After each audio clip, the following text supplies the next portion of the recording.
This podcast is sponsored by nobody. Hey dudes, welcome to Splat from the Past, the only 80s themed horror sci-fi show where things can get totally radical. I am back, everyone. I am back after a week off. Uh, I'll tell you about the Hollywood show in a moment, but first, today I will be welcoming back the awesome Megan Folsom Alexander. We are going to nerd out on the entertainment of our youth, talking about film, television, and music from childhood. Last month was a great month for nerd outs. I've got more coming up that are long overdue. Megan, of course, was the little girl in Heartland, the underrated period western that we did a deep dive on last June for the 45th anniversary. And it's going to be fantastic to have her back on. I just love her energy and her support. She's so awesome. So the Hollywood show was a blast. First off, it was great to be back in LA after 6 years, despite the fact that it was cloudy and smoky over there, but nevertheless, it was fun. I met so many of my guests: Carney Wilson, Christine DeBelle, Cindy Pickett, Ted Neely, John Caplis, Barbara Luna, Billy Gray, Judy Norton, Marlene Fields, Jocelyn Liu was assisting Marlene. Scotty Schwartz was there assisting Michelle Johnson from Blame It on Rio. Then I got to meet Mariel Hemingway, Richard Thomas, Lyman Ward, Martha Smith, who played Babs in Animal House. The list goes on and on. Sadly, I didn't have time to meet Lorraine Newman and Garrett Morris because their lines were way out the door. I didn't get to meet Michelle Phillips, only China Phillips, Bruce Boxleitner, Richard Tyson, Dale Bozzio, Stacy Q, etc. For various reasons, I didn't get to meet those people, but it was fantastic. I got a few freebies for my birthday, despite the fact that everyone was so expensive. It was also great attending the live recording of HILF hosted by Don Brody at Flappers Comedy Club, then Story Smash at the Lyric Hyperion, I can't pronounce it, hosted by Christine Blackburn. It was fantastic meeting up with Terry Bolo and Shelley Herman, Randall Carver, Andrea Leo for my birthday. They were just all so wonderful.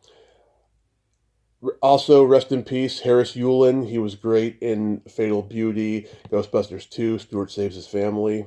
Funny guy. Rest in peace, Sly Stone, the master of funk from my neck of the woods, San Francisco. Stand, dance to the music. Everyday people. Man, his songs were timeless. He is the protest master of funk. And finally, rest in peace, Brian Wilson. The Beach Boys are officially dead. I don't care what anybody says. This man created timeless music for generations of pop music and lovers everywhere of the California lifestyle. I feel so bad for Carney and Rob right now. I just wasn't made for these times is a true statement because that's how I feel. So yeah, here is my new interview with Megan Folsom Alexander.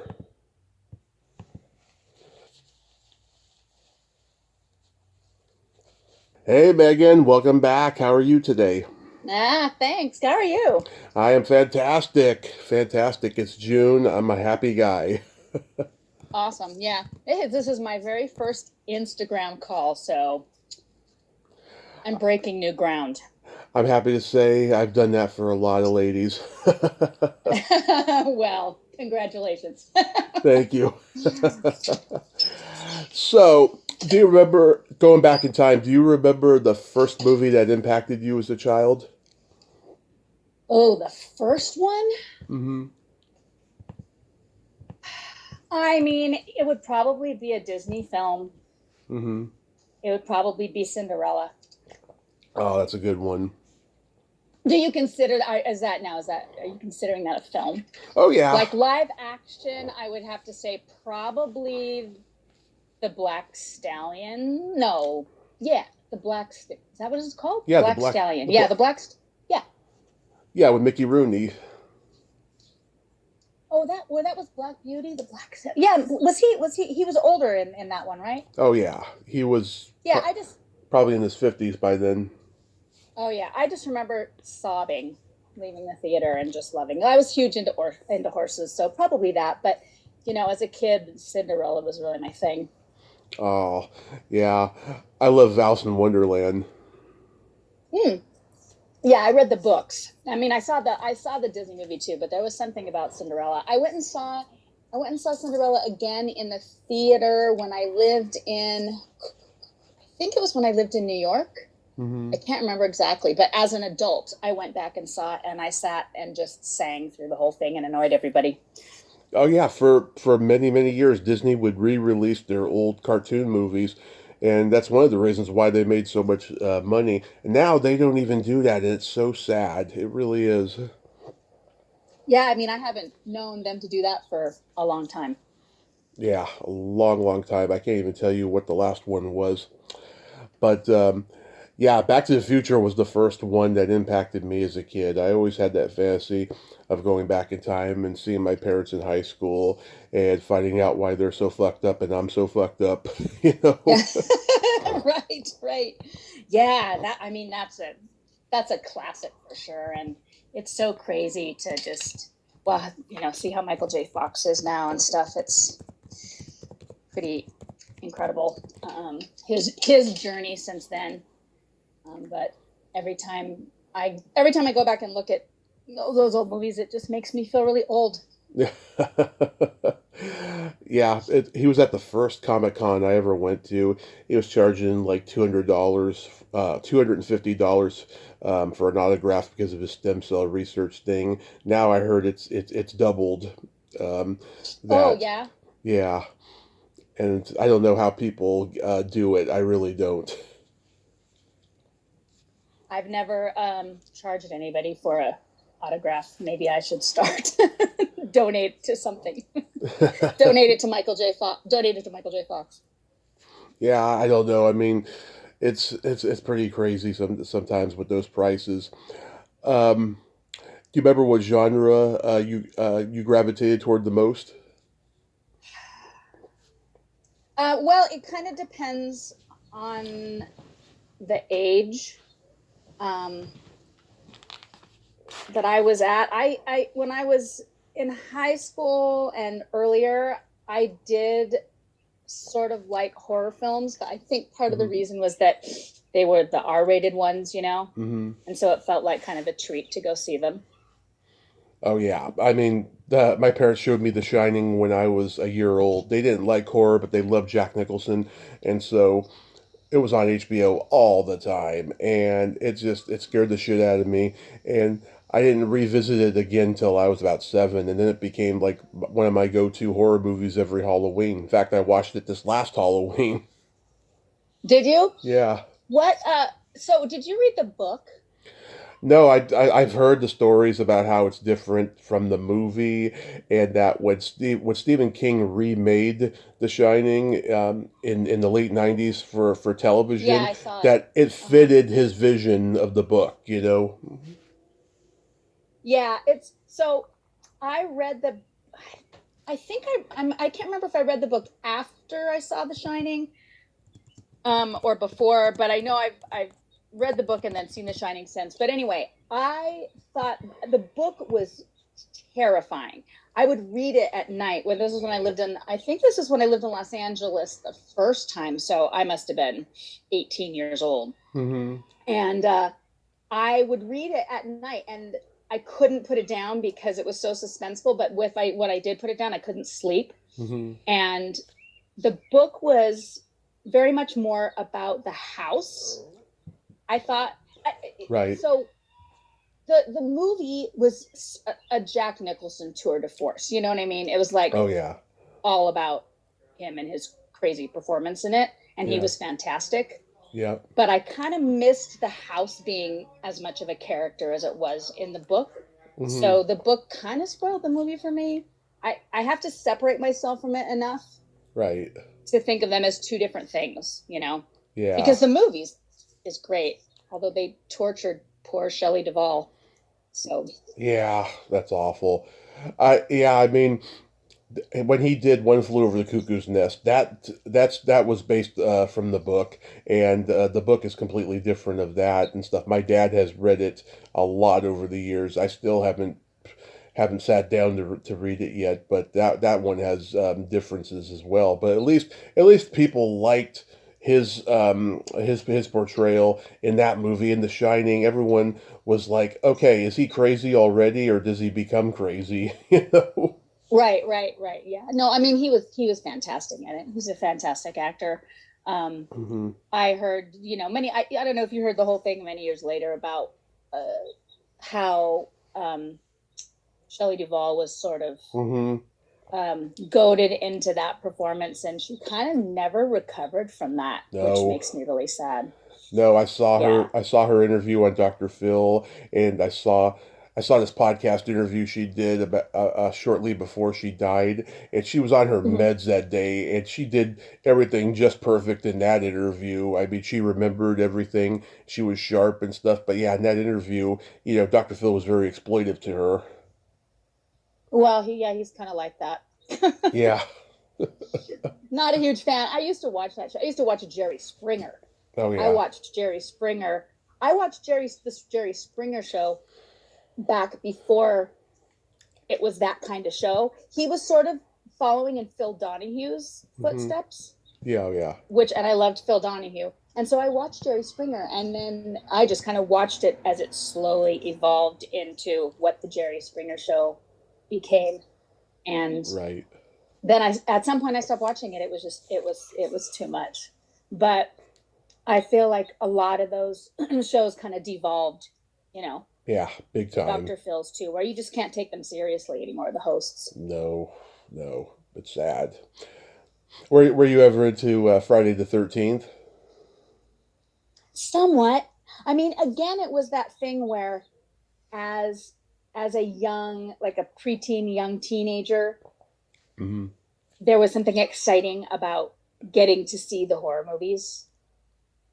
Yeah. So I haven't seen all of them, but yeah, but yes, I saw a few, and Nightmare on Elm Street, and the Halloween movies.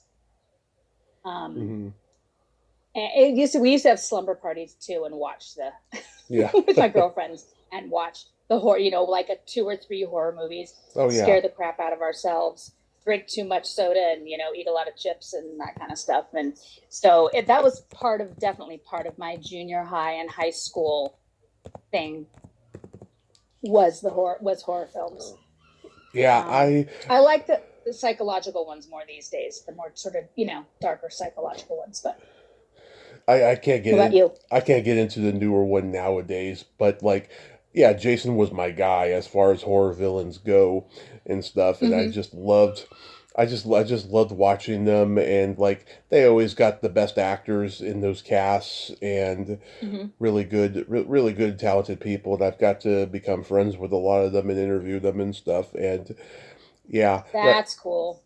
Right now, the series is in legal limbo. Right now, the original writer of the first one, Victor Miller, won a big suit against the producer director of the first one, and now he like owns the series, and like he's putting the kibosh on any further ones being made and stuff. And I support his decision because I think we've had enough of Jason movies and stuff. I really wish that there were new horror villains, but I don't know, for some reason people don't want to do it.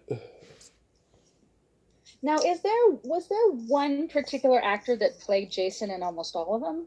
There was always one. Or There was always okay. So in the first one, there was a kid actor playing right, Jason he's a who kid. drowns, right? In the Hmm. second one, there were three guys taking credit as Jason, and when I mean taking credit, um, two guys have been going to horror conventions for years, saying that they were Jason in every shot of that movie, and they got into a huge feud. One of them's dead now, Oh, and stuff. oh my God. And there was a production assistant who had to play Jason for one shot of that movie, but he doesn't take credit for it. He's very modest. And then every Jason movie after that, it's always one guy. Kane Hodder played Jason the most, four times. He should have played him a fifth time for Freddy versus Jason, but the director didn't want him. So I Yeah. mean, I wonder why it matters so much. You don't even ever really see his face, right? You see him a couple of times without the mask, and his face is all gross looking and hideous. That's about it. Yeah. But yeah, no, you don't see his face for the most part. I just said, yeah, I never known if there was one specific person. Yeah, The mask, of course, is the most recognizable thing. of course. That's how I first became aware from seeing the movie on the video store shelves. And I wasn't able to rent them, but I did get to watch them when my parents were asleep on TV. Oh, right. Yeah, and so yeah, the hockey mask that didn't come in until the third one because in the second one he was wearing a potato sack on his head and he looked like a Klansman a little bit, and yeah, so like yeah, the hockey mask is very distinctive, and there were some movies around that same time that the third one came out that had hockey masks. I don't know, hockey masks became hot for a little bit in the early '80s. If you see the movie Blade Runner, there's that part where he's watching that burlesque show, and there's that girl with the hockey mask doing the burlesque dance. I've had her on the podcast. Oh, you have? Yeah, That is super fun. yeah. And and was that like an homage to the Jason No, thing? no. It was Or parallel. just, It was parallel thinking because both movies came out around the same time. oh, I see. Like I said, So hockey it mask. wasn't like a direct nod. It wasn't a direct nod then. No, no, no. Like I said, it was a parallel thinking kind of a thing Mm-hmm. because they were hot It was at the it time. was trend it was trendy. Hmm. It was trendy. I don't know. Yeah. I don't know why, but it was. And I did get to be Jason for Halloween one year, and I wore a Dracula cape because I had seen another kid do it the year before, and I don't know if that kid was at my school no longer or stuff. He didn't call me out for stealing his idea. So you just did a cape and the cape and the mask? Dracula cape and a Jason mask. Yeah, Yeah. Sounds sounds perfect. it is. It is. Yeah, I mean, I was also into like Texas Chainsaw Massacre and Halloween Oh and yeah. Freddy also. Yeah, Oh yeah. Well, yeah, yeah, yeah. All of those. I was never a Texas Chainsaw Massacre person, but part of what. So I remember seeing some horror movies in the theaters, but back in that day, those were the early days, of HBO. When yeah, HBO was this huge deal, and like not everybody had it, so we would all go to a friend's house whose parents had HBO, and then they wouldn't play those R-rated movies until late at night. right, So we'd watch something else early, and and there was no on demand or anything, so you had to watch it when it aired, and only one HBO channel. So you would look ahead and see it was on HBO, and we'd plan slumber parties, for when we could watch Friday the 13th at 11 o'clock, or something like that, right, midnight, and we'd stay up super late. right. And then Paramount signed the first run contract with Showtime, and so the the Friday the 13th movie, starting with part four, I believe, is the one where they weren't on HBO until Jason Takes Manhattan. So it was like a 5 year window where they were just premiering on Showtime. We didn't get Showtime until Mm. 1990. My mom worked for the cable company, and they started giving free cable to employees by 1990, and so we got every channel for practically the rest of our lives until my mom's retirement, um, and that was pretty good. And so did HBO was first though, right? HBO Was formed it? in 1972. Um, Uh-huh. I don't think more people started getting it until sometime in the early 80s. And then when Yeah, Chris when 80s. Chris Albrecht took over HBO, pretty soon everyone had it because next thing he's having people get more elaborate with their subscription ads and everything and better quality programming and stuff. And so then when did Showtime come along? That was later? That was in like 79, I believe. Okay, so a little bit later. So I wonder if it was Showtime that we watched most of the horror movies on. I don't remember if it's so long ago now. It could also it could also be Remember. Cinemax. It could also be Cinemax. They started like 78 or Yeah. 79 too. Yeah, but HBO was around the longest. What did you like as far as comedy in film? Um, well, I've never been a big follower of like the Adam Sandler line of films or, Hmm. the Mike Myers film. I mean, I've seen some of them. Right. But so my husband all the time will tell me about, or he'll talk about Step Brothers or something. And I'll say, "Oh, I've never seen it." "You've never seen it." So Yeah. I didn't follow those as much. I mean, I'm not sure the timeline. I mean, I loved There's Something About Mary, Right. but that was later. That wasn't 80s, of course. What was that? Was that 90s or early 2000s? 98 it came out. Yeah. So late in there. So and things like, I mean, I loved Animal House. I remember seeing Animal House, Yep. but I wasn't a huge fan of like Revenge of the Nerds. I don't even think I've ever seen all of Caddyshack. So I didn't really, that wasn't my biggest, thing. My brother was born in 73. I was born in 83. When we first got HBO in 84, he would tape everything off HBO, and we had all those raunchy sex comedy movies. We had the Porky's movies and Revenge of the Nerds and Private Oh, School. Porky's. Yeah, Private School. I remember my mom comes into the room as I'm watching the graduation scene at the end where they all moon the teacher, and my mom is like, "Why are they all showing their butts to the teacher?" It was pretty funny. I have a. Did you see Meatballs? Of course, yeah, I love the second one the Yeah, most. Second one is inferior to the first one, in my opinion. I've only seen the first one, and the only reason I've seen it is because I have a friend that's in it, but I didn't know him until later on. Who? So then when I heard he was in Meatballs, I remember thinking, oh, that's one of those kind of comedies that was around when I was, in high school that everybody saw that I didn't see. But I went back and Who? watched it because my friend Russ is in it, and it was like, oh my God, there he is. It His was so name's fun. his name's Russ. Mm-hmm. Because I've talked. Yeah. Mhm. Why am I forgetting his last name? Because I'm on the spot. It'll take me. Oh, Banham, Russ Banham. Oh, okay. Yeah, because let's see, I've talked to Christine DeBelle. I got to meet her at the Hollywood show last weekend. I've talked to this one girl, Hope Hickley, last year. She was the nerdy girl with the fro and the glasses, and I talked to Mm-hmm. the nerdy guy. Um, oh God, what's his last name? I'm blanking on his name. He's like a politician in See, Canada both of now. us, both of Yeah. us.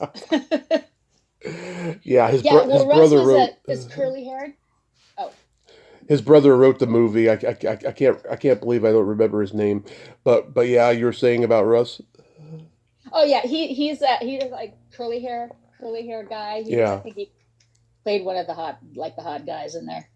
yeah, Russ. He's married to a good friend of mine. I know him from college, and his wife from she's from like theater classes as kids.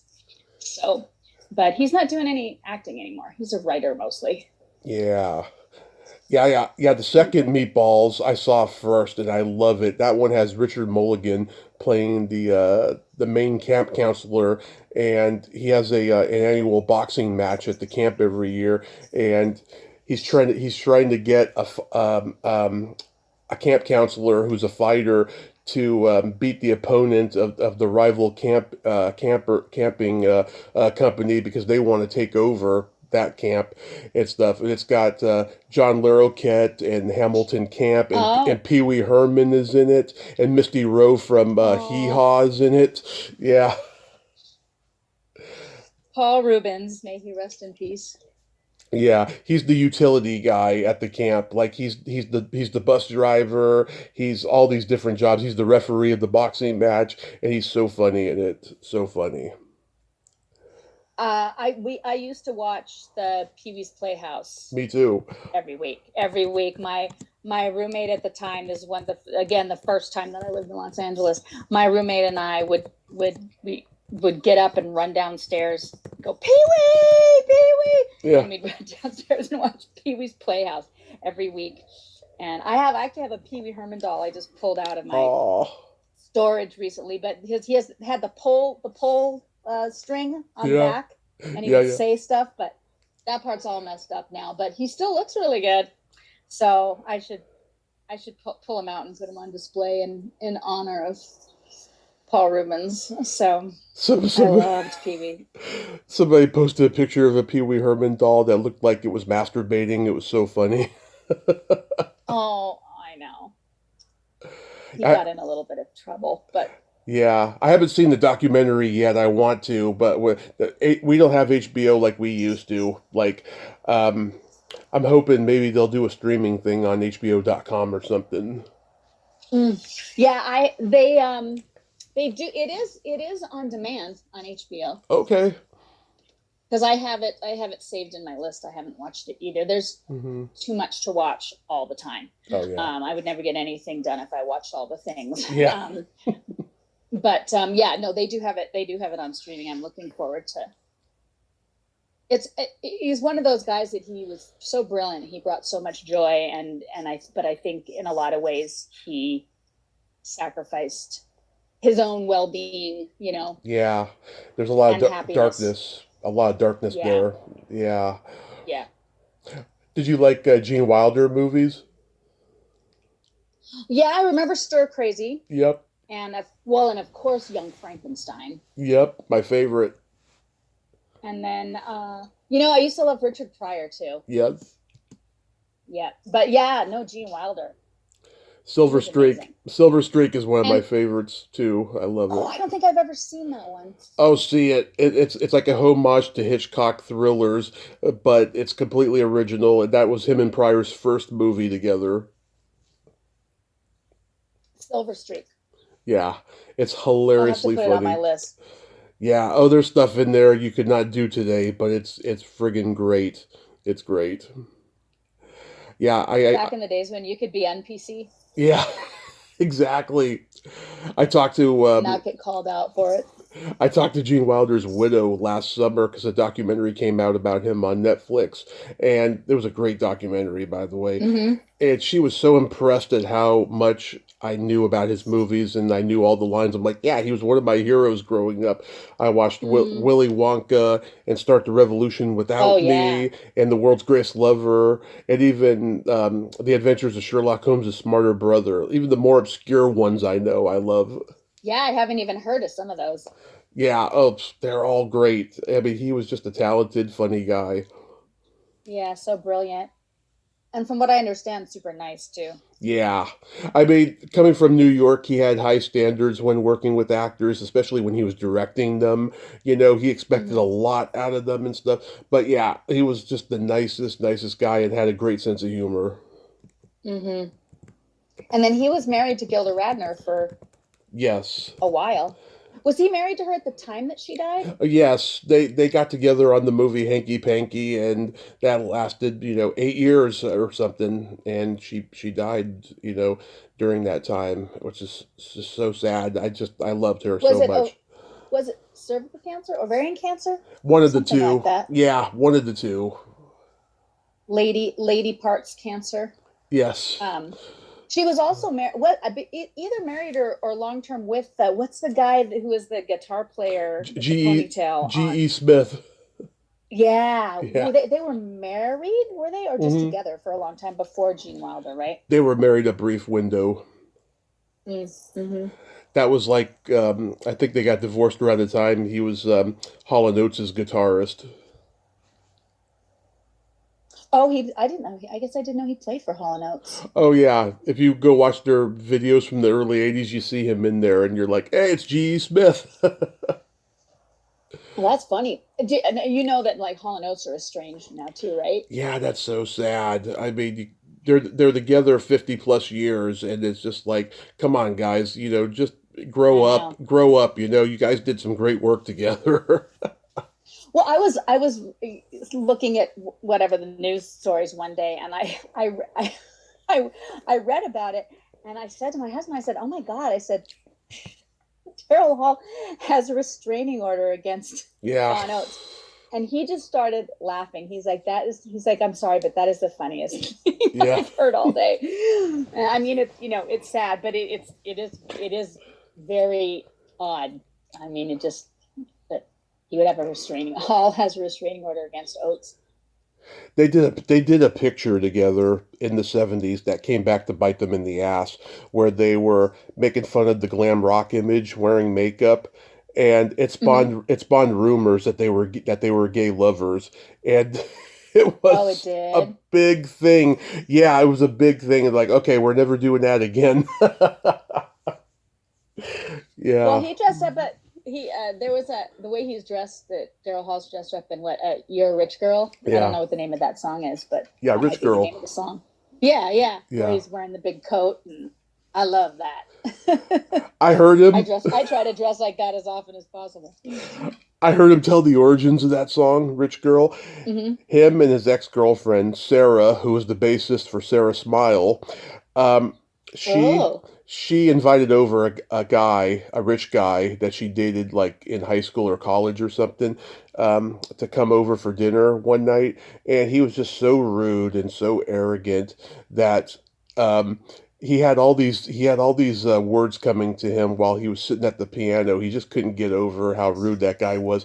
So first the song was called Rich Guy, and he's like, "You're a rich guy and you've gone too far," and yeah, he pitched it to the record company and to Oates, and they were all like, yeah, "Okay, I know it's about a guy and it comes from a real place, but Rich Girl rolls off the tongue more," so they changed it to Rich Girl.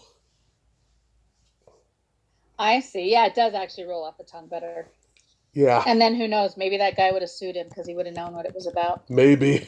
Who knows? Being you were from Montana and that you were in Heartland, were you into Westerns? Not really. I mean, I know Montana is sort of one of those quintessential Western states. I mean, I liked horses. Mm-hmm. My grandpa was huge into John Wayne films. My dad too. John Wayne films played all the time. Now, I did love Little House on the Prairie. I sort of lived Little House on the Prairie, but that's not really a Western, Period Western. Yeah, I mean, I guess I really liked Gunsmoke when I was a kid. Mm-hmm. So maybe somewhat when I was younger. But I didn't. Yeah. I generally didn't watch Westerns, although Unforgiven is one of my favorite movies ever. Oh yeah, that's great. It's a great movie. It's the best movie Clint Eastwood ever made, I think. It's incredible. My dad is the most liberal and least rednecky guy I know. He loves Westerns with a passion. He loves John Wayne, Glenn Ford, Clint mm-hmm. Eastwood, Gene Autry, Audie mm-hmm. Murphy, the whole gamut. And we'd watch those movies. We'd watch Western shows like Bonanza and Gunsmoke and The High Chaparral and all of that. He was just a huge Western guy. And yeah, it's funny, where we're at now in the world, there's people associating John Wayne movies with, the kind of stupidity that Trump is doing now with patriarchy and all that stuff. Some of those Westerns that he did, though, are just fantastic, and you just can't believe how they were made, because you got a brilliant filmmaker like John Ford or Howard Hawks directing them. Right. Right. Yeah, I mean, there's some brilliant ones. And actually, some of the more modern Western themed series and movies and stuff, mm-hmm. I really do appreciate. I'm going to probably forget some of the names of them because I'm trying to remember. But there was, what was the one with the series with Scoot McNairy recently? Damn, I'd have to look it up. My husband would know immediately what it was called. And I loved, what is it, 3:10 to Yuma? Oh, remember that movie? Yeah. Van Heflin and Glenn Ford. Oh, was the 3:10 to the newer one a remake? Oh yeah, the new one's a remake, yes, but the original is a classic. Oh, I gotcha. Yeah, no, I guess I don't even really know the original one. Mm-hmm. But I do like the remake one. quite a bit. And then we just saw we watched American Primeval. Did you watch that recently? I haven't seen it. No. You know, it's very rugged Western, kind of bleak. I like that, and I'm not 100% not into Yellowstone, and it's so misrepresents what Montana is like. I'm just like I can't even watch it. But 1923 is good. Nice. Did you have any movie crushes growing up?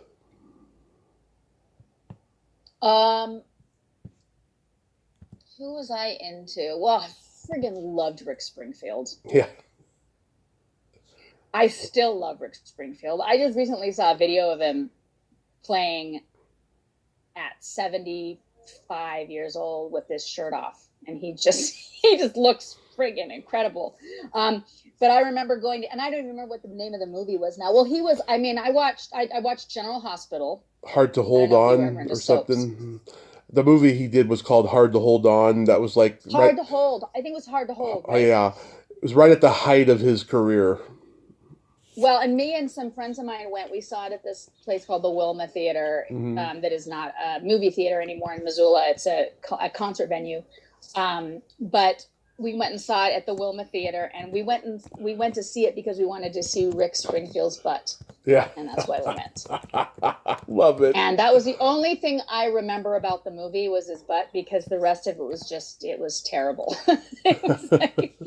But he was Dr. Noah Drake, I think, on General Hospital. Right. Yeah, my mom's my mom's a big daytime soap fan, and she liked him on that show. But it's funny, I saw him do an interview recently because I think he has a memoir out. He looks very humble now. Like he's been through a lot, that he doesn't need to be the egotistical, star anymore, and yeah. He looks like he's had some surgery done to his face, but he still looks good. Yeah, I think he's definitely had work done. Yeah. I was mostly I watched a little bit of Days of Our Lives, but mostly just General Hospital in the Luke and Laura days. Mm-hmm. It was Tony so Geary. Huge back then. Yep. Anthony Geary, and what was her name? Laura. Yeah, I know who you're talking about. Lauren, the one who played Laura. I think her name was Lauren something, and then John Stamos was on there. He was Blackie. Yep, and also Sammy was on there. Sammy Davis Jr. He was? Oh yeah. I don't even remember that. Oh yeah. But I love that, and then Rick Springfield later did he did a appearance, like a regular recurring appearance in one season of Californication. Oh yeah. You watch that? I know the show. I haven't watched it. Well, I only watched a couple seasons of it because I just got a little tired of it. It wasn't really my thing, but Rick Springfield played himself on that show, and he was so great because it was so tongue in cheek. So he played sort of his alter ego. He played a washed up star with a huge ego. Mm-hmm. And everybody in the show, in the series, they all called him Rick Springfield. Typecasting. Like they would never just call him Rick or whatever. So I was like, Rick Springfield's here. Oh, hello, Rick Springfield. And he just played this womanizing, druggy, egotistical version of himself. And it was so fun. Yeah. I loved it. I remember seeing him on an episode of Wonder Woman once. Oh, really? What did he play on Wonder? Is it the one with Linda Carter? That Wonder Woman? Yeah, that Wonder Woman. Yeah, I loved that show. I watched that a lot. I can't remember what he played, but Melanie Chardoff from the sketch comedy show Fridays, and she was on Parker Lewis Can't Lose as the bitchy principal. She played his girlfriend in that episode, and that was her first job she had when she moved to LA. I've interviewed her. She's one of my favorite interviews I've ever had. She's a lot of fun and so quirky. That's cool. Yeah, no, I don't remember him being on Wonder Woman. I did watch a lot of Wonder Woman. I watched Wonder Woman and was it $6 Million Man? Yep, and the Bionic Woman. And the Bionic Woman. Yep, I watched all those. Hmm. And Wonder Woman. And then do you remember a series called Isis? You Oh remember yeah. Isis? Oh, I've talked to Joanna Pang on that show and Brian Oh, you Cutler. have. Yeah, and I wanted to talk to Joanna Cameron who played Isis. Um, I had a friend who was very close to her, and she got to have her on her podcast shortly before her passing, and sadly I never got to. But I thought she was so talented. Yeah, I loved that show too. When I was more into as a younger kid, I was more into TV than I was into movies. Oh yeah, we're gonna go into television in a moment. I gotta tell you who my crushes were. Cary Oh, tell me, yes. Cary Grant. My mom had a paperback book that had these beautiful pictures of him that were black and white. Um, Natalie Wood. My Mm. dad had a huge crush on her when he was a kid and passed it on down to me. And every 80s movie actress I've interviewed and met, but now it's at the point where I don't have a crush on them like I used to because now they're like my aunt. Right, right, right. Well, Cary Grant is, I think I'm saying this right. He's a Montana guy. Cary Grant. But I think he lived there as a kid, but he's born in England. He's very British. What am I? Is this what I'm? Is it who I'm thinking of? Cary Grant.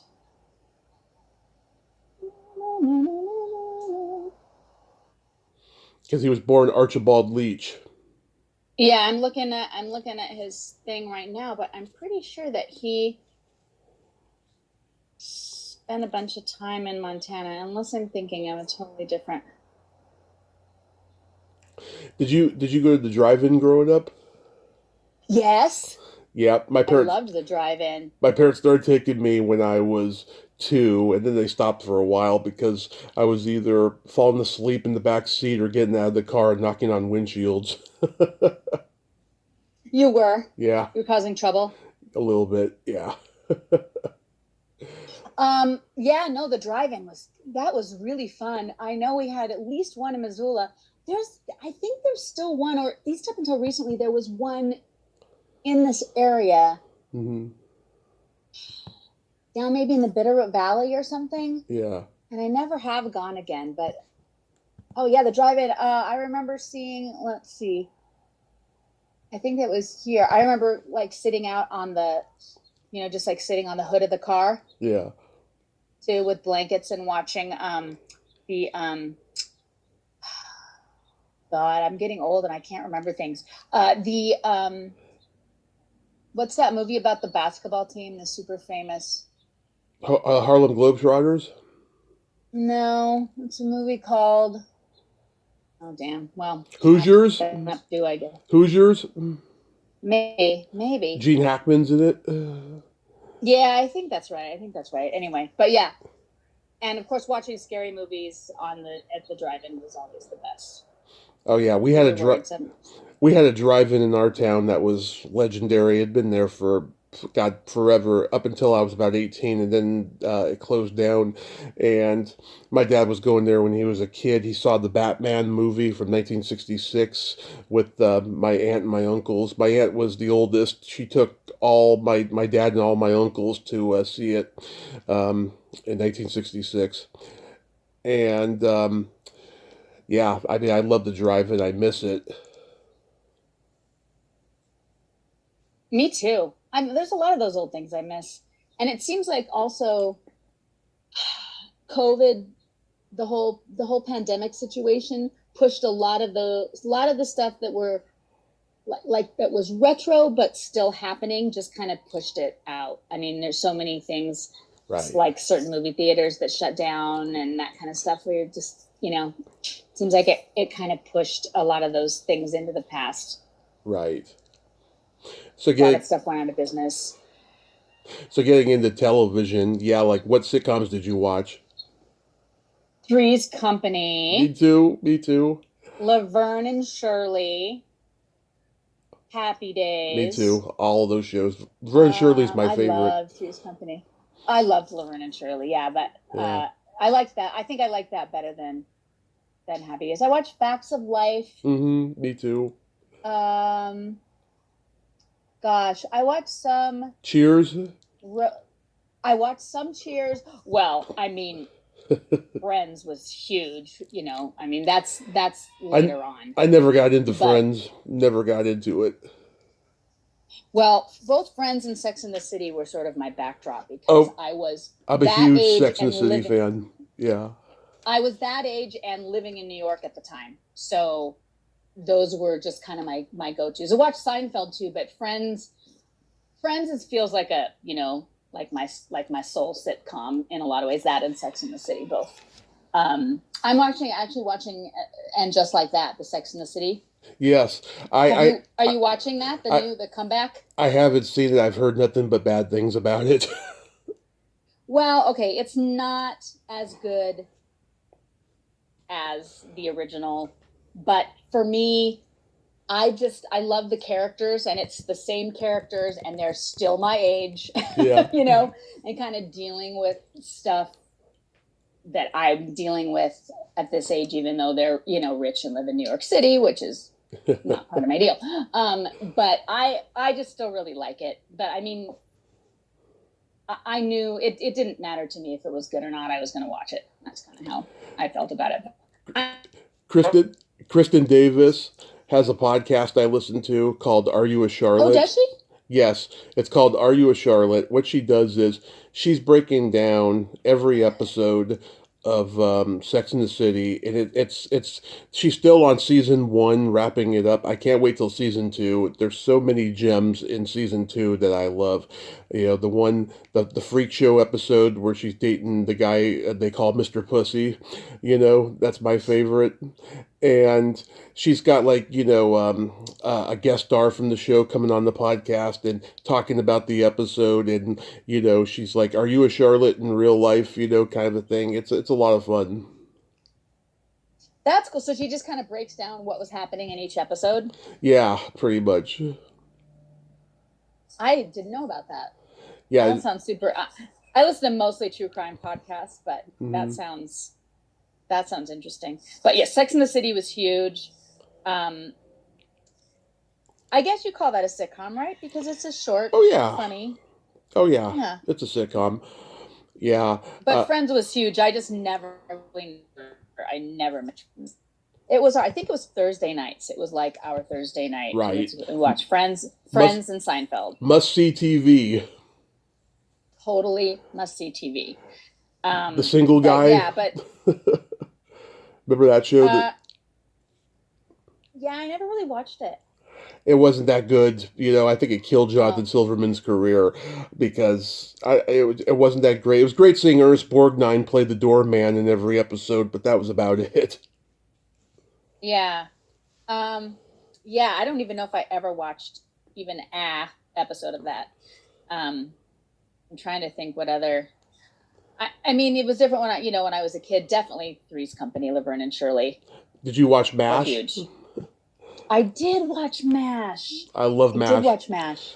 I really liked MASH a lot too. My mom was a huge Alan Alda fan, so she sort of passed that on to me. He was one of her very favorites.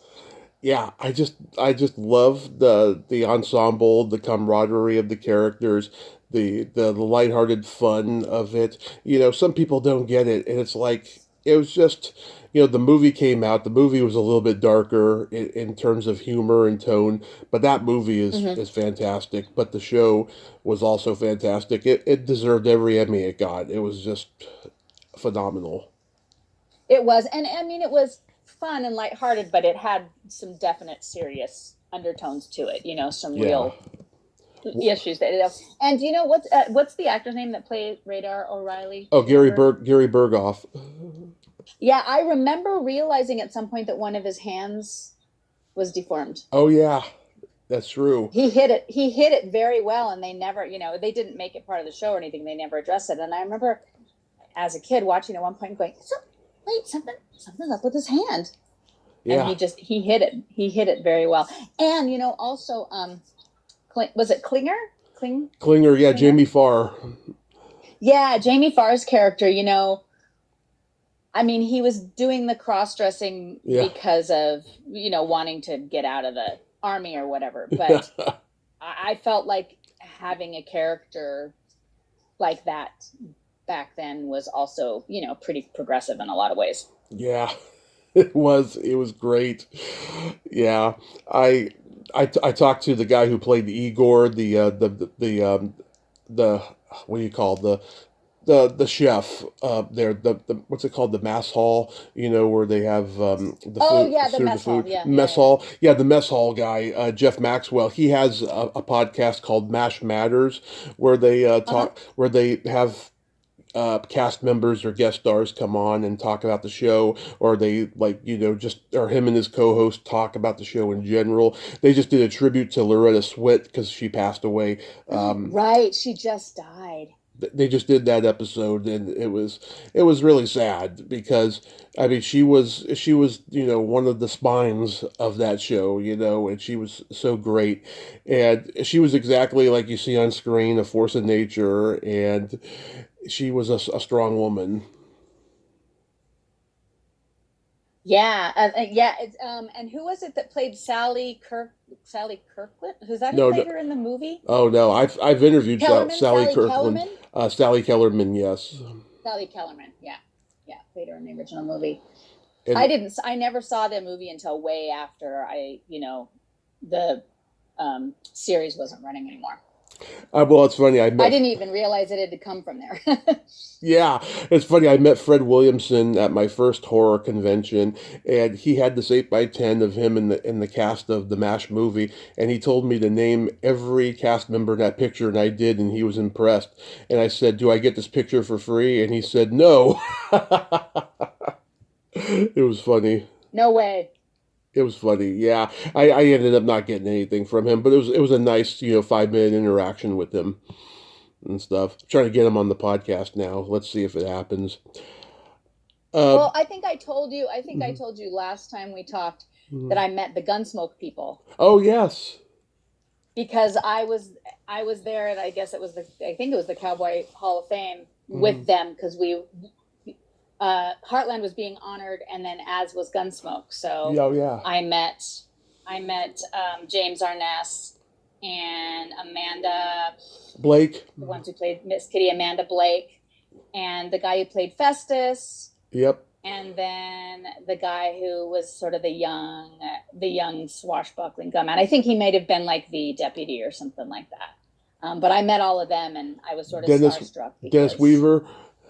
well, Dennis Weaver was there too, yes. But then Mhm. there was a young, even that's right, Dennis Weaver was there too. And then there was also a younger guy. He had dark hair. He was the youngest of all of them. I Yeah. don't think he was on for quite as long. He was sort of like played the young handsome one later on. But yes, Dennis Weaver was there too. So I was definitely sort of flabbergasted when I met them because as a kid I watched Gunsmoke a lot, Yeah. a lot. Like I said, I did too. But it's funny. Bonanza has a lot of sentiment for me because my dad used to call me Little Hoss Cartwright when I was like 5. Oh, you were a little Hoss. Yeah, I was a little fat kid. Yeah, See it, it worked out. It worked out for Haas. it did. It did. Yeah, I was a big I Dream of Jeannie fan. I talk about Oh how yeah, I talk about Bewitched and I Dream of Jeannie. yeah, they had to reshoot the pilot for I Dream of Jeannie because her belly button was controversial, and about 2 years later, Star Trek broke that no belly button rule with having Nichelle Nichols and Barbara Luna show theirs. And I've had Barbara on the podcast, and I met her at the Hollywood Uh huh. show last week. And oh my God, so she is so modest about that whole thing. She considers Barbara Eden the pioneer of it Hmm. rather than her, right? But I was like, no, no, no, you're the naval queen, I call her. And when we took our picture, so like she likes to get in front of the guy and she likes to have the guy put their hands on her waist, right? So that's what I did, right? And I swear I put my finger in her belly button, And You did? yes, and she allowed it. And if you look at the picture, the looks on her faces say it all. She was really smiley and giggly, and I'm just taking it in like I'm enjoying this. And she'd given me a free autograph for my birthday, and then she gave me a kiss on the mouth afterwards and said, "Thank you, Tommy. You are such a gentleman." She didn't slap you away. No, no, no, no. She was enjoying it too. Yeah, I mean, she was one of Yeah, those. definitely I Dream of Jeannie. I mean, she took a lot of sexualized photos of herself back in the day and stuff, So Mm-hmm, mm-hmm. she was having fun, but yeah, Gene Roddenberry, like 5 years after that Star Trek episode, he did a pilot called Genesis 2, where Mary Hartley had two belly buttons because she was an alien. So Oh, that's funny. you could also consider Gene Roddenberry a pioneer of letting that happen, because he did Mm-hmm. fight the NBC censors over that stuff. Yeah, yeah. I actually watched a lot of Star Trek too. Now that you mention it, it's like I Hmm. haven't thought about these things for so long. I watched lots of Star Trek. I loved Star Trek. Yeah. Um, I was a Spock fan. Oh yeah. I posted that meme of Spock's head on Nemo finding Nimoy. Oh, I didn't see that. Is it on your Facebook Yeah, it's somewhere. It's like in the or last. Instagram or something? Yeah, it's like in the last few weeks I posted it. I'll have to take a look. Uh, I've been scaling way back on Facebook, just Mhm. because of all the stuff that's going on these days. It's real hard for me to be on there sometimes. So I pop on and pop off, but I don't scroll very much, and I don't blame you. I'm not a yeah. I mean, I need it for certain things anyway. Kind of find out what's going on and stay in touch with certain people and network and stuff. But yeah, it's a little much. It's a jungle out there right now. So. Yeah, do you remember MTV when it first premiered? Oh shit, yeah. Yeah. Yeah. I'm a huge Duranie. Me too. Me too. Are you? Yep. Huge. We actually went, okay, well, there's all sorts of stories. But anyway, yes, MTV. So sticking with the MTV theme, so my friends, my group of friends in 8th grade into freshman year, sophomore year were huge Duranies, and we actually got our parents to take us to Seattle to see a concert in '83. Hmm. Right at the beginning of freshman year. But we had because this is back before the days of, I mean, maybe there were early answering machines, but anyway, Hmm. we would just call, and no cell phones, of course. So we would call, and if whenever a Duran Duran video came on MTV, we'd call each other and just let the phone ring once. So if Yeah. the phone rang once, you rushed to the TV and turned it on to Yeah. watch whatever Duran Duran video was on at the time. Yeah. Oh yeah, MTV. God, I watched so many hours of that. I had Nina Blackwood on a few years ago, and Oh, you did? yeah. Now you remember she had that very exuberant voice. It was like a New Jersey accent, but it was very exuberant. Now she sounds like Bruce Springsteen after 15 cigarettes. Like it's not the same voice at all. Now. Oh, interesting. Yeah, and she's on radio. She's on like Sirius XM radio, and we had a great conversation. She told me that Madonna's belly button in that Lucky Star video didn't cause an uproar and stuff. I mean, it no doubt titillated anybody watching, but it wasn't like a Mm-hmm. controversy, you know. And Yeah. did you ever see that interview that Mark Goodwin did with David Bowie? I don't think so. He did an interview where David Bowie was making a big stink about how MTV doesn't play enough black artists. And David Bowie was really rude and cutting in that interview. And he was like one of the Oh, nicest guys in rock, you know. And right, right. you watch it and you go, okay, David, you've made your point, but just why do you got to be so rude to Mark Goodwin as if he has something to do with it? You know what I mean? Is Mark Goodwin, was he the one with the curly Yeah, yeah, hair? yeah. The dark curly hair? Yeah, yeah, yeah. Yeah. And like, I don't know, Mark Goodwin does not like talking about it. Like he wrote about it in his book, and like, he tells people Yeah. now, go read the book because I'm not going to rehash that because I'm so sick of it. But like, yeah, it was like a big thing at the time. Yeah, I don't remember about that. Mostly remember the videos. Yeah. That's what I was there for. Um, I think the first. Well, I remember what the first video was, but I didn't see. I wasn't there at the moment that it premiered on MTV. But I think the first video I ever saw on MTV was ABC's "Look of Love." Oh yes, I love that. I love that. They I'm were pretty sure that's the first video I ever saw on MTV. those new wave bands that were influenced by ABBA were just amazing. You know, the Europop, you know, Mm-hmm. there was like ABC, there was Bananarama, even Kim Wilde was had a little bit of Europop in her when she's doing Kids in America and the cover Yep. of You Keep Me Holding On, You Keep Me Hanging On. Yeah, I Yeah. mean, Keep me hanging on. there's something about that Europop is just it's breathtaking. Yeah, I have a good friend who is a DJ and an audiophile, and she's even though she's 10 years younger than me Hmm. or so, maybe even a little more, she's super into 80s. And so we keep talking about, they have those 80s cruises now. Oh yeah, I want to You go can on go on one. and Yeah, I know we keep talking about it too, and she'll bring it to me and say, "Look who's on it, this year." yeah. And I was like, Wayne I don't Chung think I can and go this year. Yeah, Naked yeah, Eyes. yes, Yeah, yep, I know that's. yep. And I'm a huge fan of um, Colin Hayes too from Oh yeah, Men at Work. Men at Work. Yeah. And I saw him here. So that was the last concert, the last show that I saw before COVID. So Hmm. it was either super late February or early March. And he just played his own, it was Hmm. just him and his guitars. And it was it was literally like within 2 days after that, there weren't any more concerts. Like things had shut down. So just scooted in like right under the wire. He is so talented. Hmm. I mean, he did all of those Men at Work songs plus other songs, but he did all of them. But he did sort of these broken down versions of them just on the guitar. Yeah. And he's a fantastic storyteller. And he's Scottish. Oh He's yeah. not. He lived in Australia for a long time. He considers himself Australian, but he's originally Scottish. So he has this wonderful Scottish brogue, and he told these stories, and he's just amazing. I saw a movie about 30 years ago called Gold Diggers with Christina Ricci and Anna Klumsky from My Girl, and Right? the opening song was Colin Hayes singing, and it was just so beautiful the way he was singing it. And I recognized it. I was watching VH1 the big 80s during that time. I'm like, that's the Men at Work guy, you know? Yep, the Men at Work guy. Yep, yeah. Yeah, He's extremely talented. I think Overkill is my favorite Men at Work song. I love it. I also like It's a Mistake.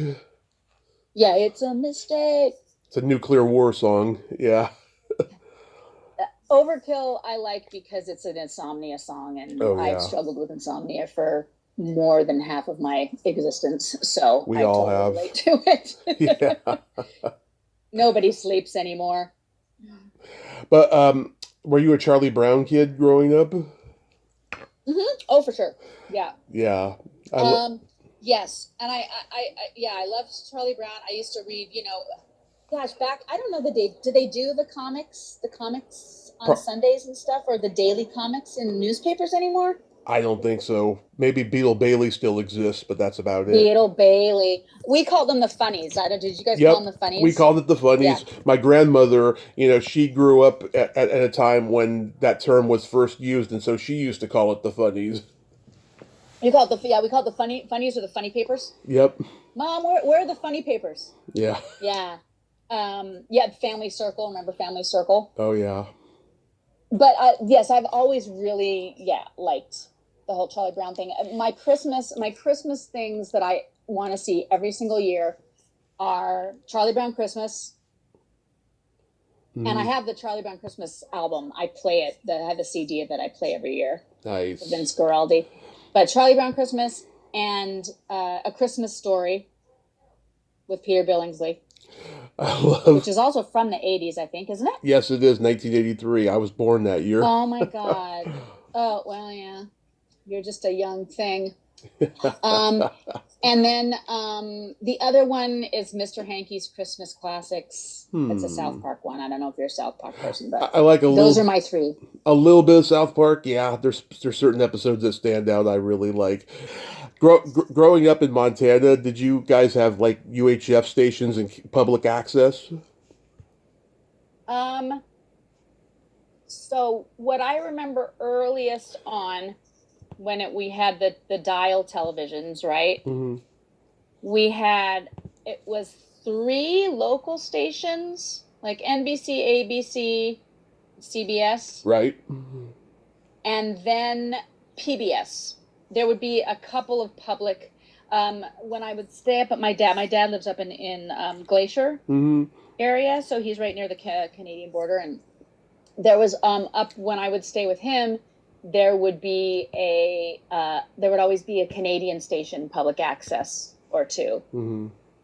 But there was basically the three network stations, and then a few PBS, sometimes like public. I don't remember local access. We have one now. We have MCAT in Missoula, but I don't remember a community TV station way back then.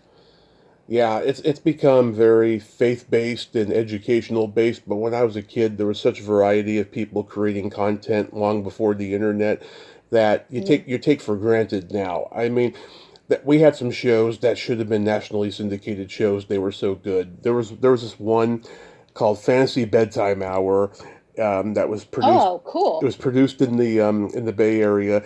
These two girls, one Asian, one white, they lay in bed, presumably naked, and they read this book. I can't remember which one, but it's the same book every episode. And they read a passage from the book, and then next thing you know, they're in like a cheesy horror sci-fi movie for a little bit, and then they go back. Then you go back to seeing them, and then sometimes a third person joins them in bed and has an intellectual discussion about the book, you know. And I've interviewed both of these girls, and they told me, I think Showtime like made them an offer to make it, a big show and everything. They weren't comfortable with the deal that they were offered, so they decided not to go with Showtime, and then they stopped doing it around 2009 after about 8 years of doing it. Interesting. What was it called again? Fantasy Bedtime Hour, and there's episodes on YouTube. Fantasy.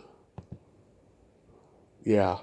Well, I used to watch when I lived in New York. There was a New York one specific. There were probably more than one, but there was one specific community access that had Robin. Have you heard of Robin Bird? Oh yes. She was in Debbie Does Dallas.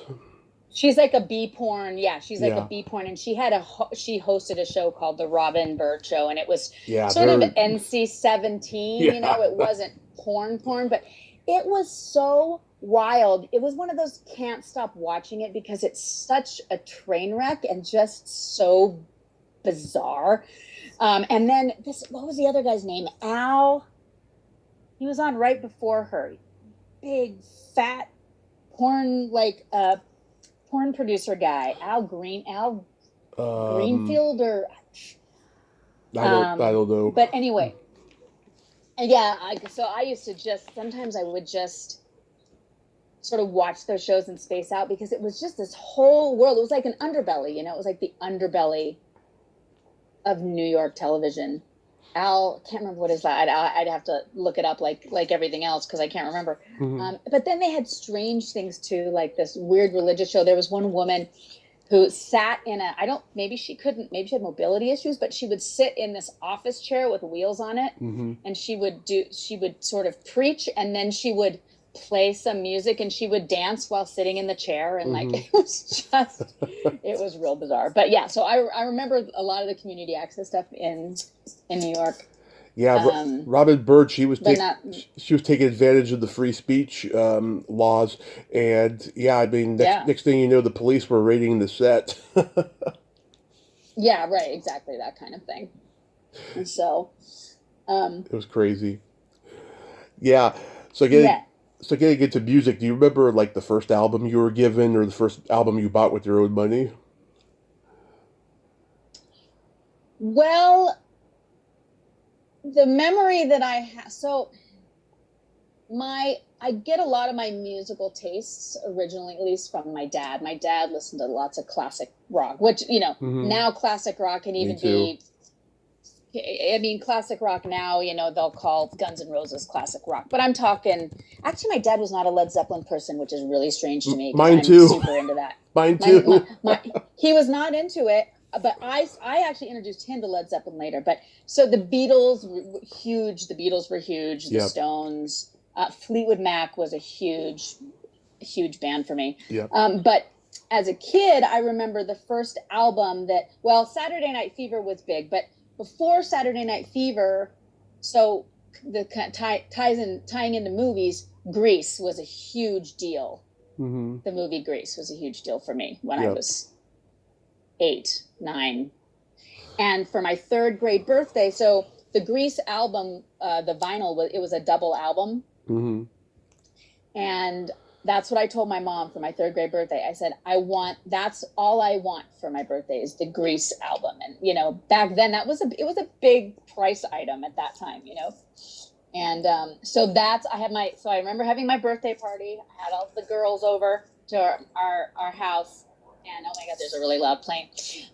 But yeah, so I would say like the first album that I can think of that was sort of, I remember owning and holding was Grease and being just so excited to have it. And I played it all the time. Oh, my mom wanted to be Mrs. John Travolta from the first time she saw him because their What? my mom wanted to be Mrs. John Travolta from the time that she saw him, and their birthdays are 3 days apart from each other. Oh, really? Yeah. February 18th is his birthday, and my mom's is February 21st, same year, 1954. Oh, mine's February 15th. Yeah. Yeah. But not the same year. My mother and Janis Joplin are the exact same age to the day and date. Oh, yeah, wasn't hers like January 24th or something? January 19th, 1943. 19th. Sorry, Mom. I'm telling everybody how old you are. Yeah. That's so crazy. Yeah, my dad had a band when I was a kid. And so, oh yeah, he played guitar. He is a big rock guy. He had the Beatles, Stones, Beach Boys, Carole King's Tapestry, Fleetwood Mac's Rumors. I Uh-huh. mean, everything. I mean, they had a lot of records in my family growing up.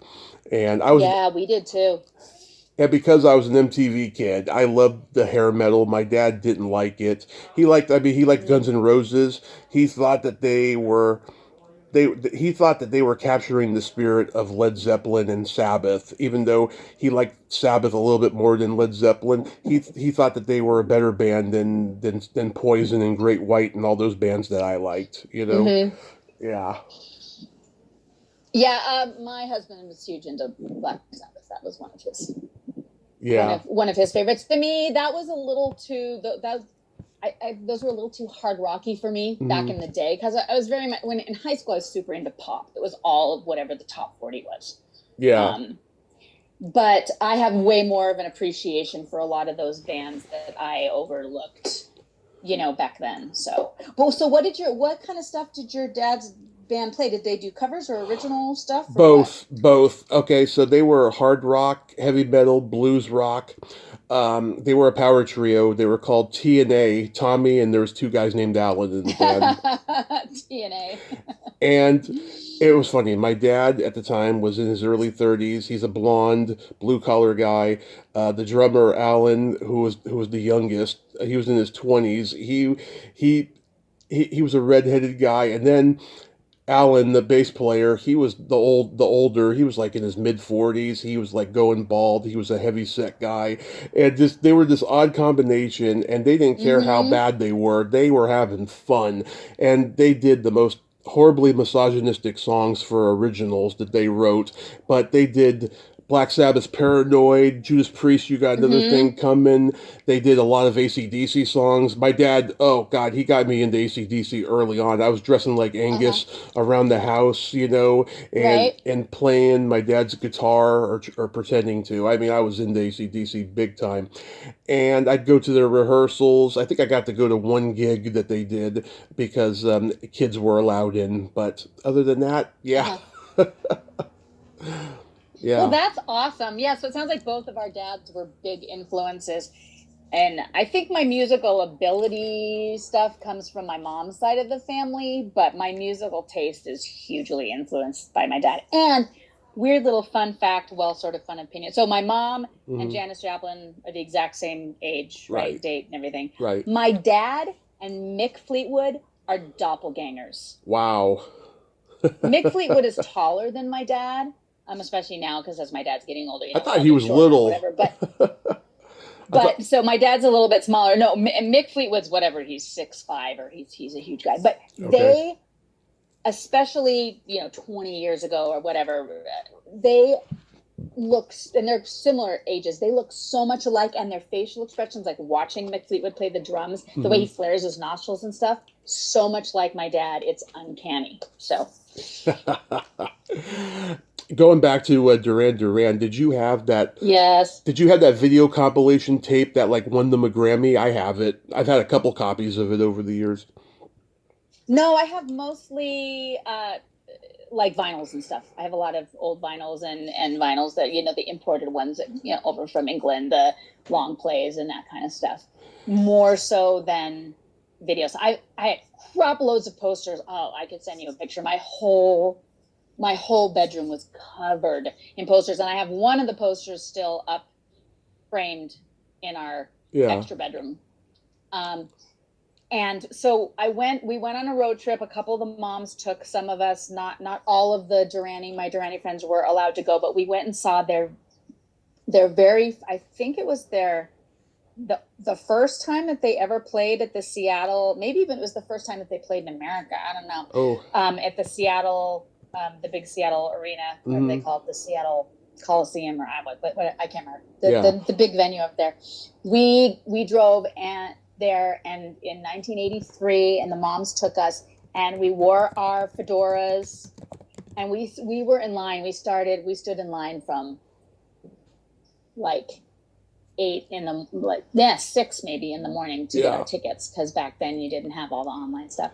So anyway, I went with some of my friends, and then in 2023, a bunch of us that were all the same age, we went and got on a plane from Missoula and went to the Seattle venue, the same one, to see Was Duran Duran again 40 years later. what was that first time your first concert or? My first concert ever? Yeah. No, it wasn't my first concert ever, but it was the first concert outside of Missoula. We have some decent bands that come through here, Hmm. so I think. Actually, that might have been before. No, I know I had seen some other concerts, but it's definitely my first. It was my first big concert, and the first concert that I went to because I, was super like, I have to go see Duran Duran rather than just kind of seeing whatever show might have come here. Right. Um, but yeah, so we went and had this huge experience, and then a bunch of us. It was just really fun. I didn't think I was gonna be able to go, and my friend, we were messaging about the fact that they were playing May 31st, 2023 in Seattle, and I was like, I don't know. I don't know if I get off work. I don't know if I can swing it. And my friend texted me and she said, it might be our last chance. And I mean, I guess that's always true, but all of a sudden it hit me. It was like, wow, Duran Duran, those guys are in their 60s. We're in our 50s. We better just friggin' go. So a whole group of us got on plane. And it came from different, some people live closer, but we all came together, and we were all friends, high school friends from Missoula, junior high and high school friends. We all came together and went and flew and saw Duran Duran, and it was just super life affirming, It was Yeah. really fun. I went to a couple first concerts because they were like Hmm. in non-concert venues. I saw the Monkees at Candlestick Park. They were Oh, you opening. saw the Monkees. Yeah, I was 14, and they were opening before a Giants game, and there was only three of them, of course. Michael wasn't there, and they drove off the field in a Cadillac. Oh my God, that's cool. Yeah. Did they start with "Hey Hey" with the Monkees? Yeah, and unfortunately, we missed like the first three songs. That was I Oh found out no. later that was the first one, and then the second and third one I didn't know at the time. They were more obscure ones, but then by the time we got there, the hits started playing. Yeah, So they you were late. we were late, but we got to hear like let's say eight songs out of 10. So we were good. But and then I saw Steppenwolf at the county fair. John Never saw Kay them. John Kay's the only original guy at the time, and he was so charismatic and funny. It didn't matter to me, but because they were great musicians he had on stage, right? But for the Hmm. older ones, I could see the magic was gone because they saw them back in 1968 when they had the original guys, Yeah. And then I saw Alice You, Cooper. Alice Cooper was my first major concert, and that guy is a showman, I tell you. I bet. Oh my God, yeah. I think he did like he used to do a did he host a radio show? Didn't he host a radio show in Oh LA? yeah, oh yeah. Uh, No, he hosted in Arizona. oh, in Arizona. Well, they must have Yeah, just played it then in LA, but because I remember hearing it on one of the stations. he's still doing it. Right. Yeah, Is he? yeah. When he's not on tour, he does his radio show, and I've heard it a couple of times and stuff. He's pretty good. He's just got that Yeah. personality. People love him. Yeah. I was just recalling because you were asking me about earlier concerts, and I was trying to remember. One concert I did go to earlier than that was Hmm. Sean Cassidy. Do you remember Sean Of course, Cassidy? of course. Because I used to watch the Partridge Family, so David I knew, of course. Yes, yes. Well, Sean Cassidy played at the Great Falls State Fair, Hmm. and I was into him in like fourth grade. Um, Yeah. but by the time he played at the fair, I wasn't really into him, but I was also kind of like, well, it's Sean Cassidy. I can't really pass it up. So I did go see Sean Cassidy, and I definitely saw that one before Duran Duran because I think I was still in, junior high or something at that point. Nice. So yes, I did see Sean Cassidy. Yeah. All the I used Cassidy. to have a poster on my wall of his, and I would, me and my friends would kiss the poster all the time Yeah. because that's what little girls do. Yeah, all the Cassidy boys were just the target of so many teen girls' lusts in those days. Did you ever watch the Donnie and Marie show? I saw it on like Nickelodeon or Nick at Night later, but like um, I wasn't totally into it. It's funny because after Laughing, everyone tried to be Laughing, and like so many people had their own variety No. shows that just I don't know. To me, they didn't hit the target, except for maybe Sonny and Cher. I thought they were the best one who had the variety show. Yep. Yeah. I watched Donnie and Marie. I watched Sunny and Cher. I never really watched Laugh-In. I watched a little bit of Hee Haw. Uh-huh. But Carol Burnett. I watched Yeah. a lot of Carol Burnett. Love Carol Burnett. Lily Tomlin would be on there, and she would play Yep. she would play her little girl character in the big rocking chair. And Yep. that's the truth. And that's the truth. Yeah. Yeah. She's so But brilliant. She did a speech at my high school auditorium when I was a senior, and I meant to go because she was doing a meet and greet afterwards, and I never got to, and it's one of my biggest regrets. mm, yeah. Do Yeah, you, I passed up certain things too. I missed things. I missed uh, a friend of mine I was a huge Radiohead fan hmm later on, hmm and a friend of mine, and it was before I was into him so much, but she had gotten tickets where we would have had a backstage pass afterwards, hmm and I was like, well, I can't get out of work and whatever. And now knowing, like looking back on it, I should have just quit my damn job. I think it was waiting tables. I should have just quit my damn job and gone to Radiohead with a backstage pass. Yeah. Do you remember your first makeout song? Oh golly. Um, I don't think I remember specifically, but Air Supply was huge for Oh God. like junior high dances and stuff. Yeah. So Air Supply and Journey, Oh, I'm a huge Journey guy. I'm from the Bay like Area, so I love Journey. shoot, sorry, I It's dropped okay. my phone. Are you still there? Yeah, I can hear you. Yo, I actually really love Journey too, but I think if I look back on nostalgic for things like junior high Hmm. dances and stuff, Yeah. the slow dancing, it got to be Air Supply, Yeah. I, I some Air Supply song. I never got into Air Supply. I still can't get into it because they're all ballads and they're just so I don't want to say depressing and stuff, but they're just like so melancholy. It's like I want to hear something upbeat, you know? Yeah, but for school dances and for like kissing and stuff, Air Supply was perfect. Yeah. That was that type of music. It's not the kind of thing I would, put on for anything. In fact, I haven't even listened to Air Supply for many years, but Air Supply was just huge in the junior high Hmm. dance, when you Oh have yeah. huge crushes on somebody and you're in those early stages of stuff. Later on, as an adult, as a younger adult, Dave Matthews. But Okay.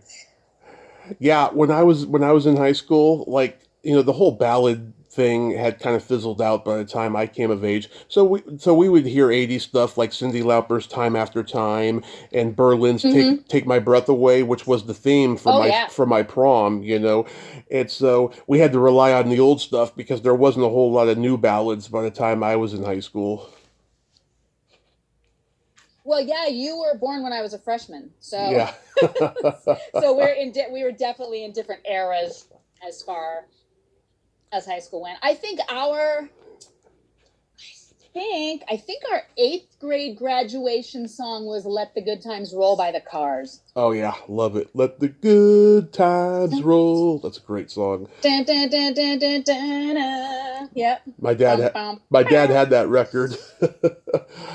Yeah, my first I make out song was Janet Jackson's "Love Will Never Do Without You."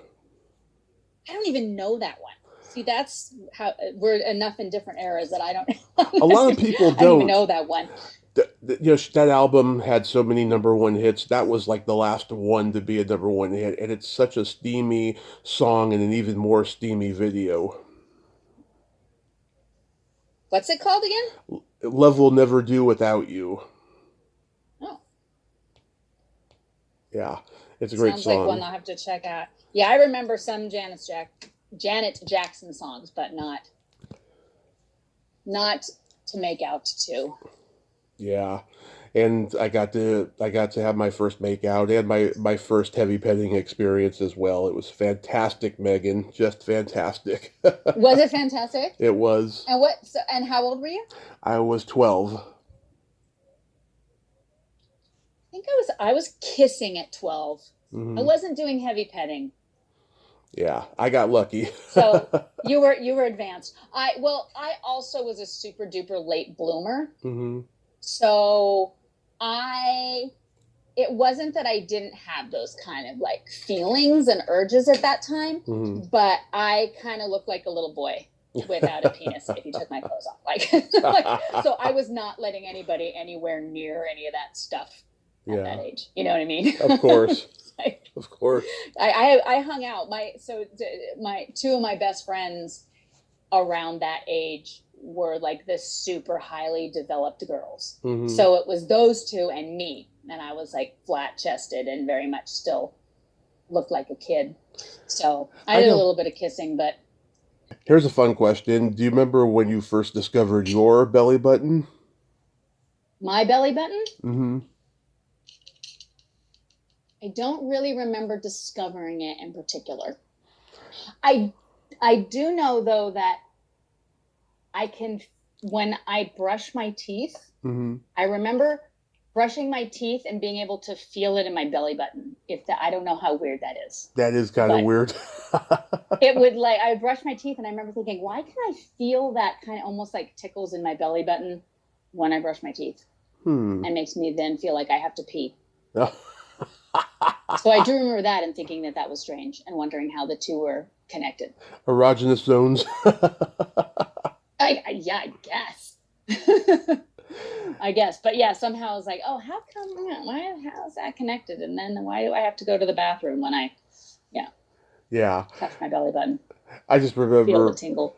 I just remember being 6 or 7 and like me and the other kids would like, compare ours and contemplate ours, and I had a girlfriend when I was 6. She was like the only girl in my class that was nice to me. She came from Texas like halfway through the school year, and she had this adorable Audi and she used to let me play with it and everything.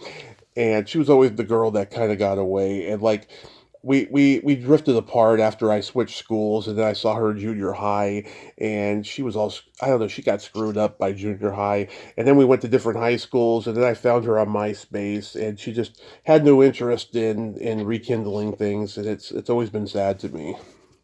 Oh. Yeah. So the one that got away is still away. Yeah, she's got like 3 kids, and I know she was in a loveless marriage for a while. I hope she found a better guy, and I hope she got off the drugs because she was like an ecstasy freak or something, I heard. Oh, well, maybe it's better that she got away then. Yeah. Yeah. And besides the fact, I think that those things, in my experience, those ones that got away kind of feelings, whether it's a situation or a person, it's because the memories of it are great, but most likely the reality. So if you actually did get that person or that situation or that time back, if you got it back now, it's not at all what you think of it as. Right. Right. Like you can, when you can long for it, then it has this power. Yeah. And then the reality of it usually is just totally not even what your memory is. Right. I mean, that's and I tell myself that too sometimes when I long for certain times past or something like that. And I think, yeah, but you know what? The memories of it are totally different than what the reality actually is.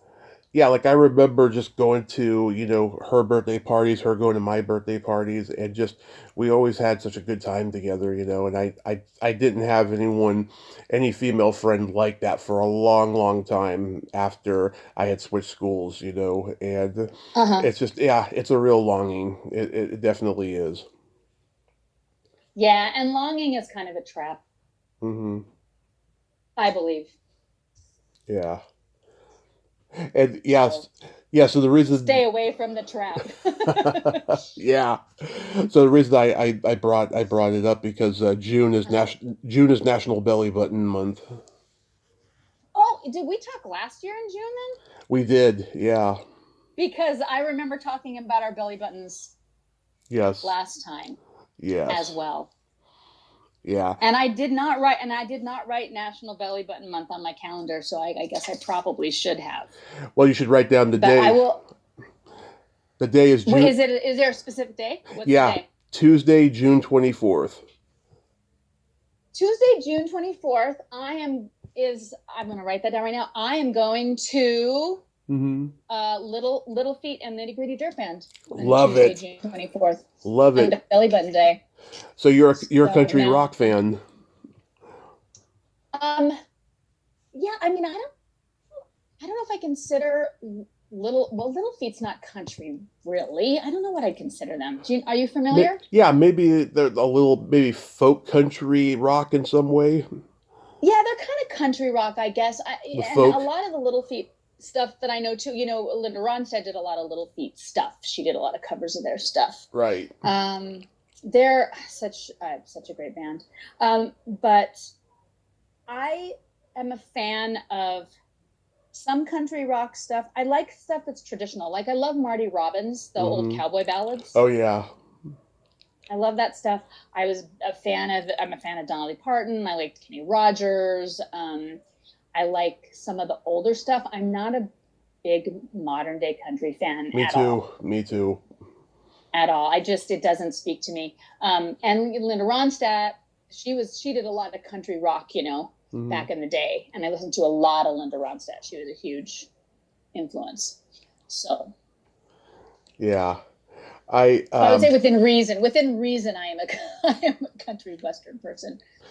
I talked to Tennessee Ernie Ford's son a few years ago. He was an actor. He was in the Ernest movies. In the what movies? The Ernest movies.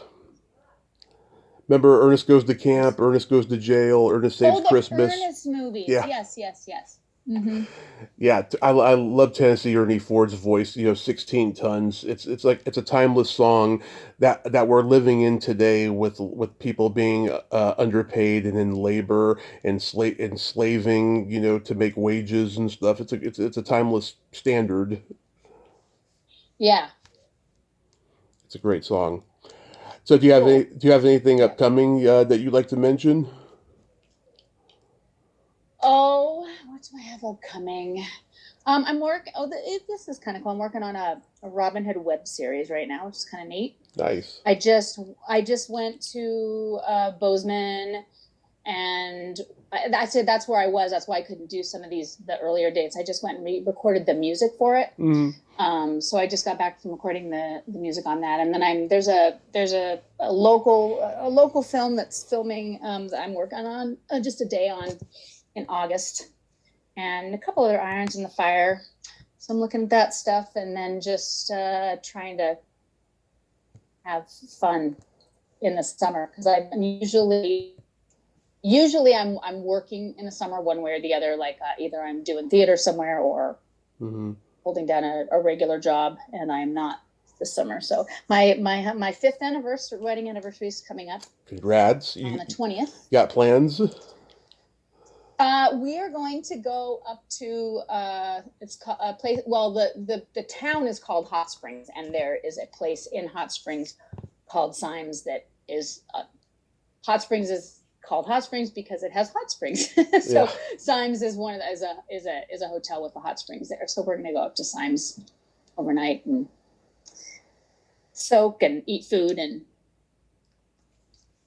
then we've been the last 3 years we've been going to Boulder, Montana, making it kind of a regular thing, which is one of the towns that I grew up in. Nice. And we're going to do that. So that is awesome. Not huge plans, but fun stuff. Yeah. And summer in Missoula is really nice, at least until the fires get going. That is so awesome. So awesome. Yeah. I just turned 42 this past weekend, and I'm thinking to myself, God, it's been 10 years since I was in a relationship. I just had my ex on the podcast a couple of weeks ago, and I'm thinking... Oh, did you? I did. Yeah. We had a fun time nerding out like you and I are. And I was just thinking to myself, God, I gotta get on the ball. My biological clock is ticking, I feel like. Well, you're not going to be able to, Mm-hmm. You're not going to be able to have kids for much longer. I'm just kidding. Something. Joking. Something. I never did that. But yeah, so what are you actively engaging in something in order to find a person? I just, I used to go on the dating sites years ago, and just every time I went on them, I was unfulfilled. Either I didn't have chemistry, or I did have chemistry, and all they wanted was sex. And of course, as a young guy, you don't turn that down. But I'm just at the point now where I just don't want that. I want something more. Yeah. And yeah, it's hard to find. The hunt is on, is all I can say. I hated online dating. I did it for a little while when I lived in Los Angeles, sort of as an exercise, just to kind of, because I think the art of dating is kind of lost, right? Like we don't do it like our parents used to do it. And it's like, a lot of times, oh, what are you doing? We're hanging out, Yeah. So I did some online dating largely as an exercise in sort of learning how to date a little bit. Right. But I hated it so much. I really did. It was really, really challenging and difficult. And I would come home oftentimes after a date and just cry because I was so out of my comfort zone, you know? But I mean, I didn't end up meeting anybody that I dated for any length of time, but I feel like I learned a lot about what I wanted and didn't want and what was cool, you know, what was okay with me and what wasn't. So it was definitely worth it for that. But it's, you know, it's not how I didn't have any relationships that came out of it. Right. So, yeah, it's tough out there, man. It is. We shall see, though. We shall see. I have a couple jokes for you. Okay. You know how a penis and a Rubik's cube are very similar to each other. I do not yet. The longer you play with them, the harder they get. Good one. I like it. I like it. A guy walks into a psychiatrist and he has a duck on his head, and the psychiatrist said, "What's the problem?" And the duck said, "Get this guy off my ass." What? Am I stupid? Tell me it again. Tell me again. Take two. Okay. A guy walks into a psychiatrist's office and he has a duck on his head. The psychiatrist says, "What's the problem?" And the duck says, "Get this guy off my ass." Oh, I see. I got it. Sorry, I'm slow. I'm a little slow. I'm on Montana time. I told that joke a lot when I was in LA last weekend. Got huge laughs. Huge laughs. I should have thought of some jokes for you because I have a few good ones, but of course, I haven't thought of them. I haven't prepared. Next time you come on, you can be more prepared. I'll remind you. Yeah, remind me of some things that I need to think of, you know, in preparation, and I will definitely do it. Here's one. You've probably heard this one. Okay. What do you call a psychic midget on the run from the law? I think I know this once. A small medium at large. Yep. Yep. Large. I told that one. That was one. Yeah. I told that one on the podcast years ago, and she was like, "Oh God, that is so cheesy." I love the one-liners. I love the ones where you don't have too. to have this really long setup. That one was one of my favorite jokes, but like way back before everybody told it. Yeah. You know, when nobody knew it. There's another joke that I tell that's like this. It's a long one, so I won't do it. But I was listening to, I think, a TED Talk once, and the dude told the joke at the beginning of the TED Talk, and I'm like, that's not fair, because now that can't be my joke anymore, because now everybody knows it. Why was he telling it? I don't remember. It was some kind of icebreaker, but it related to whatever the TED Talk was, and I don't remember what that was. I just remember thinking, but that's my favorite joke. That's my bar joke. That's the joke I tell when, you know, I need to kill some time talking to somebody, and I tell the joke and get to use a Scottish accent and all this stuff. So yeah, I love that little accent you do. I thought that was cute. Megan, thank you so much for coming back on and nerding out with me today. This was a lot of fun. Super fun. I can't believe it's been a year. That's crazy. I know. It seems like yesterday, doesn't it? Like time goes by fast. Well, I will be thinking of you on National Bellybutton Day. Yes, and you may be hearing from me via a post on National Bellybutton Day when I am at the Little Feet Nitty Gritty Dirt Band concert. I'll be looking forward to it, and tell me how the concert goes. I will. All right, you have yourself a great rest of your day. Be safe out there. Thanks, Tommy. Good to talk to you again. You too. Bye-bye. Bye. Well, there you have it. Megan Folsom Alexander, ain't she a sweetheart? Oh my God, I enjoyed that conversation. She is so much fun and so friendly, and I just adore her. I was so glad we got to talk again, and hope to talk to her again next June, you know, and she'll have more jokes for me. I'm going to remind her. I swear to God, I will remind her.